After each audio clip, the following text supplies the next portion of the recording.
भारतीय नागरिक सुरक्षा संहिता 2023 BNSS की धारा 187 बहुत महत्वपूर्ण धारा है और सबसे अधिक इस धारा का कार्य क्रिमिनल केसेज में होता है। पुलिस अधिकारी किसी व्यक्ति को कितने घंटे तक थाना पर डिटेन रख सकता है? कोई भी व्यक्ति जो पुलिस द्वारा बिना वारंट के गिरफ्तार किया गया है, वो व्यक्ति 24 घंटे तक अधिकतम पुलिस द्वारा अपनी हिरासत में रखा जा सकता है। इस 24 घंटे के बाद क्या करेगी पुलिस? अगर 24 घंटे में कोई पुलिस अधिकारी जिस आरोप में गिरफ्तार करता है, उस आरोप की पूरी विवेचना कर लेता है, इन्वेस्टिगेशन कंप्लीट कर लेता है, न्यायालय में पेश कर देगा। लेकिन 24 घंटे के अंदर कोई पुलिस अधिकारी इन्वेस्टिगेशन कंप्लीट नहीं कर पाता है, तब चूंकि वो समय सीमा 24 घंटे पुलिस अधिकारी के लिए बताई गई है, इसके बाद न्यायालय के समक्ष वो उस व्यक्ति को जो गिरफ्तार किया है ले जाएगा।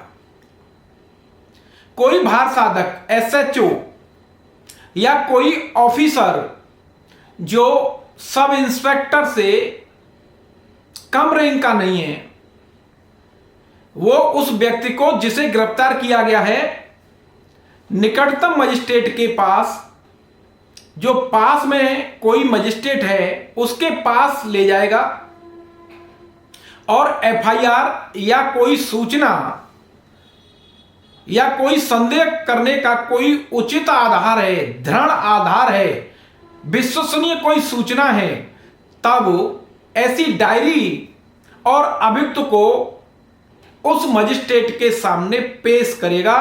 187 की उपधारा 1 ये कहती है। अब मजिस्ट्रेट क्या करेगा?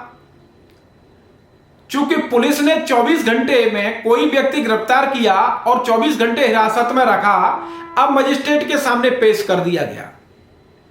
मजिस्ट्रेट उस व्यक्ति का धारा 2 उपधारा 2 धारा 187 की उपधारा 2 ये कहती है, जब कोई व्यक्ति थाने से पकड़ करके पुलिस लाई है और वो व्यक्ति मजिस्ट्रेट के सामने पेश किया गया है, तब मजिस्ट्रेट उस व्यक्ति का हिरासत में रिमांड करेगा।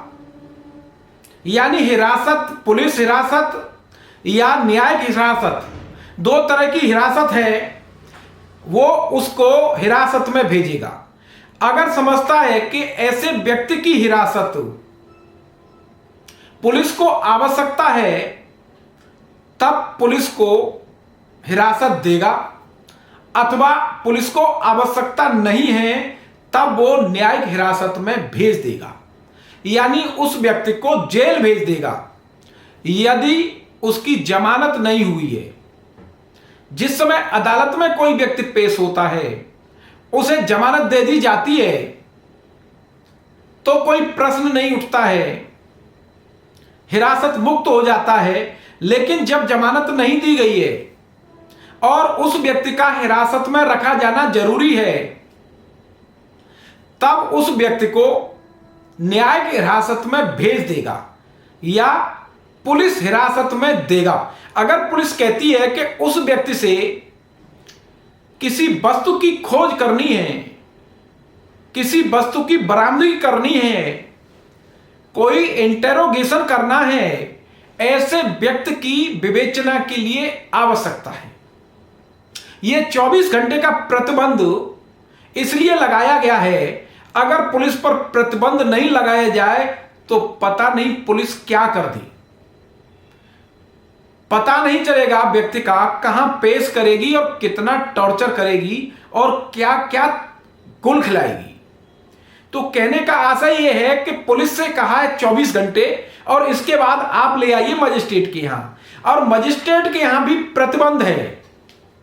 कोई भी मजिस्ट्रेट जब अभियुक्त पेश हो जाता है, और लाया जाता है, तब वो मजिस्ट्रेट अगर उस व्यक्ति को हिरासत में भेज रहा है तो टुकड़ों में या अधिकतम 15 दिन की हिरासत मैक्सिमम भेज सकता है जुडिशियल कस्टडी में, 15 दिन के भीतर। अब वो व्यक्ति अगर उसे ट्रायल की अधिकारता है या मामले को सपुर्द करने की अधिकारता है तो ठीक है, अगर नहीं है तो वो संबंधित मजिस्ट्रेट को उस व्यक्ति को भेज देगा। लेकिन अगली धारा उपधारा 3 कहती है, यहां प्रतिबंध लगा दिया गया है। वर्तमान संहिता सीआरपीसी में इसे ए बी करके बताया गया था, सारे प्रोविजन वही है लेकिन थोड़ा रूप बदला है। अब धारा 187 की उपधारा 3 क्या कहती है? यह बहुत चर्चित उपधारा है। इस उपधारा को आप अच्छी तरह समझते हैं, 90 दिन और 60 दिन।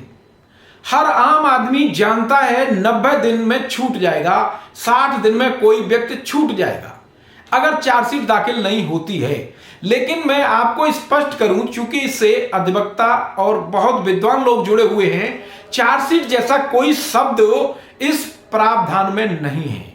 वो केवल ये कहता है, ये प्रावधान, कि कोई व्यक्ति जिसे हिरासत में भेजा गया है अधिकतम 15 दिन तक उस व्यक्ति को हिरासत में कोई मजिस्ट्रेट भेज सकता है। लेकिन आगे और हिरासत में भेजा जाना है, अगर मजिस्ट्रेट का समाधान हो जाता है कि पर्याप्त आधार है किसी व्यक्ति को हिरासत में भेजा जाना है, तब आगे भी उतने दिन तक वो हिरासत को समय समय पर बढ़ाता रहेगा। लेकिन इसकी भी एक लिमिट है। उस 15-15 दिन की लिमिट 60 दिन और 90 दिन है। 60 दिन तक बढ़ाएगा या 90 दिन तक बढ़ाएगा? अब प्रश्न पैदा होता है, किसमें 90 दिन और किसमें 60 दिन? तो साथियों, 90 दिन तक हिरासत किसी व्यक्ति की कोई मजिस्ट्रेट बढ़ाता है, उसे लगता है कि कारण है, यानी पुलिस द्वारा रिमांड मांगा जाता है, बढ़ाए जाने का अनुरोध किया जाता है और कहा जाता है विवेचना चल रही है या वेट किया जाता है, तो 90 दिन तक उन मामलों में जिन मामलों में मृत्युदंड से दंडनीय है या आजीवन कारावास से दंडनीय है या 10 वर्ष से अधिक कारावास से दंडनीय है। 3 स्थितियां हो गई यहां, मृत्यु, आजीवन कारावास या 10 वर्ष से अधिक, कम नहीं अधिक। उन व्यक्तियों को 90 दिन तक की हिरासत बढ़ाई जा सकती है। 60 दिन की हिरासत उन व्यक्तियों की है जो इन श्रेणी में नहीं आता है, यानी अन्य, यानी जो मृत्यु, आजीवन कारावास और 10 साल से अधिक का कारावास से दंडनीय अपराध का मूल्य नहीं है, वो यानी 10 साल से नीचे का व्यक्ति को 60 दिन। अगर 60 दिन बाद, 60 दिन के भीतर चार्जशीट दाखिल नहीं होती है, ये हमारी आम बोलचाल की भाषा में चार्जशीट है। चार्जशीट नहीं कहा गया है, पर्याप्त आधार नहीं है और मजिस्ट्रेट को लगता है कि आधार नहीं है, यानी समय सीमा बांध दी गई, थाने को 24 घंटे लगा दिया प्रतिबंध, मजिस्ट्रेट, जुडिशियल मजिस्ट्रेट प्रतिबंध लगा दिया 90 दिन, 60 दिन का। अब आप इससे ज्यादा कोई डिटेंशन, कोई रिमांड किसी अभियुक्त का कर नहीं सकते हैं। अब क्या देखा जाएगा? अब मुलजिम को जमानत पर छोड़ने की व्यवस्था की जाएगी। अगर ऐसा मुलजिम ये कहता है, यानी वो कहना चाहिए मौखिक या लिखित एप्लीकेशन देनी चाहिए कि मैं जमानत देने को तैयार हूं। बहुत ज्यादा लंबी चौड़ी एप्लीकेशन नहीं देनी है, यह लिखित में देना है कि मैं जमानत देने को तैयार हूं, मुझे फलाने दिन से गिरफ्तारी से लेके आज तक 90 या 60 दिन हो गए हैं, मैं जमानत देने को तैयार हूं। तो मजिस्ट्रेट, भले ही हत्या का मुकदमा है, भले ही गंभीर से गंभीर मुकदमा है, बलात्कार का मुकदमा है, छूट नहीं सकता, जिन मामलों में कभी लोग छूट नहीं पाते हैं, उन मामलों में भी मजिस्ट्रेट जमानत देने को मजबूर है। और जमानत उस व्यक्ति को दे दी जाएगी, वो व्यक्ति छोड़ दिया जाएगा जो व्यक्ति हिरासत में है और पुलिस ने चार्जशीट दाखिल नहीं की है। यानी मजिस्ट्रेट को लगता है पर्याप्त आधार नहीं है। हम आपकी भाषा और अपनी भाषा में आम लोगों की समझने के लिए चार्जशीट शब्द प्रयोग कर रहे हैं। चार्जशीट जैसा शब्द सीआरपीसी में नहीं है। चार्जशीट को परिभाषित नहीं किया है, रिपोर्ट है। हम यहां आधार पर्याप्त है या नहीं वो बात करते हैं। साथियों, इससे ज्यादा कोई मजिस्ट्रेट हिरासत में नहीं रखेगा। अब ये जमानत कैसी है? ये जमानत उसी तरह की जमानत है जो चैप्टर 33 में यानी रेगुलर बेल जो दी जाती हैं उसी तरह की ये जमानत है। इस जमानत को पीछे न खारिज कराया जा सकता है न कोई अन्य, कैंसिलेशन का अलग आधार है। लेकिन अगर चार्जशीट आ जाती है जमानत का आदेश होने के बाद, तब कोई ऐसा आधार नहीं है कि चार्जशीट आ गई जमानत खारिज कर दिया जाए, यानी जमानत पर कोई प्रभाव नहीं पड़ेगा। ये साथियों, सबसे पहले जब आरोपी कोर्ट में आता है, उपधारा 4 ये कहती है तब कोई भी आरोपी जब अदालत में आएगा मजिस्ट्रेट के सामने, तब मजिस्ट्रेट उसकी हिरासत को स्वीकार करेगा। पुलिस में पुलिस हिरासत या न्यायिक हिरासत जब करेगा जब ऐसा व्यक्ति सशरीर यानी फिजिकल न्यायालय में प्रेजेंट होता है, फर्स्ट टाइम और लास्ट टाइम। पुलिस हिरासत में जब रिमांड यानी आगे जब बढ़ाएगा, पहले ही हिरासत जब स्वीकार करेगा कि वो देख लेगा पुलिस लाई है, फिजिकल आया है कि नहीं आया, और जब ले गई है पुलिस तो लाया ही है, तब आया है कि नहीं आया। लेकिन अगर जुडिशियल हिरासत में है तब इलेक्ट्रॉनिक ऑडियो वीडियो और इलेक्ट्रॉनिक साधनों के माध्यम से भी उसकी हिरासत को स्वीकार कर सकता है। फिजिकल लाने की जरूरत नहीं है, थोड़ा अंतर कर दिया गया है। तो इन पर्सन बाय बॉडी किसी भी व्यक्ति को कोर्ट के सामने आना पड़ेगा। महिला का रिमांड, महिला की हिरासत जो 18 वर्ष से है रिमांड होम या अन्य संस्थान में कर दिया जाएगा, ऐसा धारा 5 का परंतु कहता है। अब क्या कार्यपालक मजिस्ट्रेट कस्टडी में भेज सकता है? एग्जीक्यूटिव मजिस्ट्रेट, जी हां, एग्जीक्यूटिव मजिस्ट्रेट कस्टडी में भेज सकता है। उपधारा 6 ये कहती है अगर कोई जुडिशियल मजिस्ट्रेट नहीं मिलता है तब ऐसे व्यक्ति को कोई भी एग्जीक्यूटिव मजिस्ट्रेट हिरासत में भेज सकता है।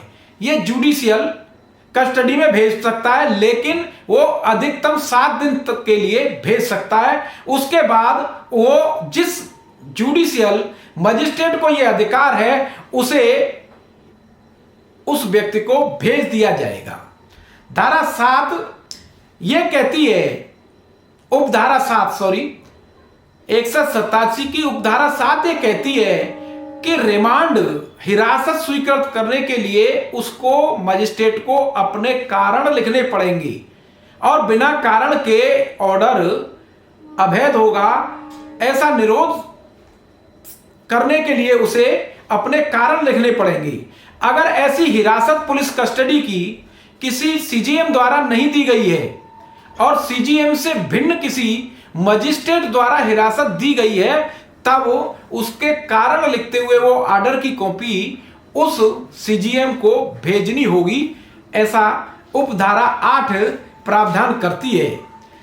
क्या मजिस्ट्रेट को रोकने, मजिस्ट्रेट विवेचना को रोकने का आदेश दे सकता है? धारा 187 की उपधारा 9 यह कहती है कि समन मामले में, समन मामला कौन सा है मैं बाद में बताऊंगा। समन मामले में कोई भी मजिस्ट्रेट जो 6 महीने तक कोई विवेचना चल रही है उस विवेचना को रोकने का आदेश कर सकता है। यदि उसका सेटिस्फैक्शन आगे और विवेचना की आवश्यकता है, कोई विशेष कारण से कोई आईओ नहीं करा पाता है, कोई इंस्पेक्टर नहीं करा पाता है कि जारी रखना आवश्यक है। उपधारा 10 ये कहती है कि किसी मजिस्ट्रेट ने कोई विवेचना रोकने का ऑर्डर किया है तब ऐसे आर्डर को सेशन जज निरस्त कर सकता है या जमानत देते हुए या अन्य समाधान और निर्देश देते हुए यह आदेश कर सकता है कि 6 महीने से अधिक विवेचना की जाए और जारी रखी जा सकती है। साथियों, यह धारा 187 के प्रावधान और उपधारा मैंने रखी और यह बहुत महत्वपूर्ण प्रावधान है। यह प्रावधान हर उस व्यक्ति के लिए आवश्यक है जिसका रिमांड यानी जिसे न्यायिक हिरासत में भेजा जाता है।